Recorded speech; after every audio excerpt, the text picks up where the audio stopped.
Meanwhile, if you're in the market for a home, refinancing the one you're already in, or just looking to, at least buy physically a new home, you're going to have some tough troubles here. Let's go to Pierre Debbas, the Romer Debbas managing partner. Housing inflation, of course, is nothing new. We've seen that when demand was high and supply was not nearly as high.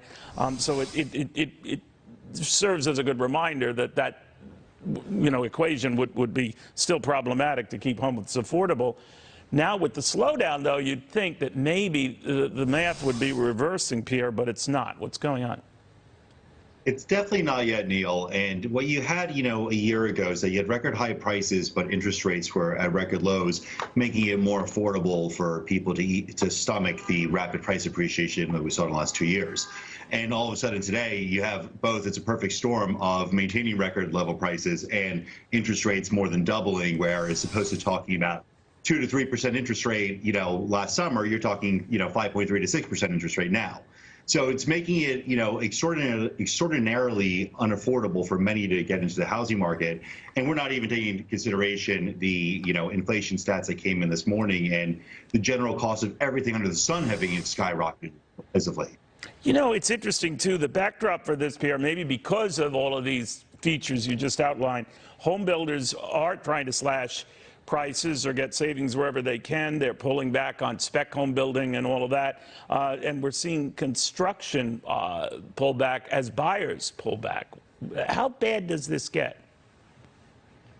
I think it gets worse before it gets better, to be quite frank. And I think that what you're going to see that right now, like I'm in New York City, and our practice focuses predominantly on the New York City residential commercial real estate markets. And the biggest glaring issue is that they're not creating more product. There's not enough apartments here. I mean, how did apartment rentals skyrocket simultaneously with apartment purchases and sales? At some point, rents have to stop increasing. It's becoming unaffordable for so many. But rents are going up at significant levels, and I don't see that stopping, given the fact that there is also the inability to purchase and acquire a home for a majority of society right now.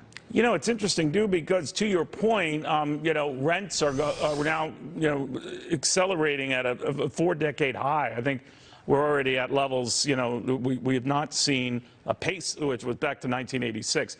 So I'm just wondering, for those who are priced out of rentals, I mean, there's only so much hiking in price that building owners, landlords can push through before they don't have any customers. How far are we from that?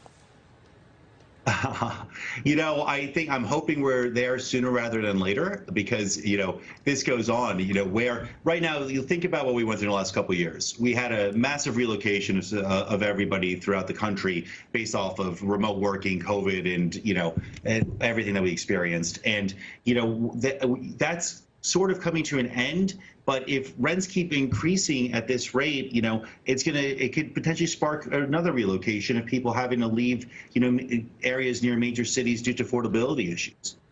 You see it in New York. We had how many people? I mean, we have more people here, I feel like, than we ever had before. And if rents keep going up this way, the people who came back, a lot of them may just end up leaving all over again to lower cost living areas. Yeah, I hope not. But thank you, Pierre Debbas, following all of that. And to his point, we're just getting this in, that mortgage applications are down 4% for the week, 18% from a year ago. And big mortgages, those considered over $500,000 or more, are now shrinking at the fastest rate they have in 40 years. Something about that 40-year figure, right? More for this.